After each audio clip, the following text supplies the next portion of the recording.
अभी उसको बोलो, वो है ना नेता, कॉकरोच का नेता, उसको बोल इधर हो गया ना, केरला में भी बच्चे है ना, पेपर लीक हो गया है, पंजाब में भी बच्चे है ना, पेपर लीक हो गया है, उसको बोलो उनको कि इस्तीफा मांगे अभी।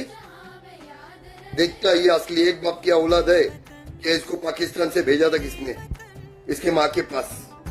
अरे हिंदुस्थानी भाऊ, अभिजित दिपके एकाचीच औलाद आहे आणि ती म्हणजे भीमाची, लक्षात ठेव. आणि तू कितीची आहेस हे तुलाच माहीत.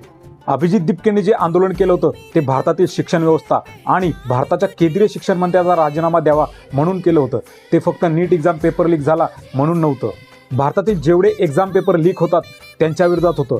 डायरेक्ट केंद्रीय शिक्षण मंत्र्याचा राजीनामा घेतल्यामुळे भारतातील प्रत्येक राज्याचा शिक्षण मंत्री आणि कोणत्याही खात्याचा मंत्री त्याच्या मनात एक भीती बसेल, जर आपण ही चूक केली तर उद्या आपल्यालाही राजीनामा द्यावा लागू शकतो. पण हे तुला कळणार नाही, कारण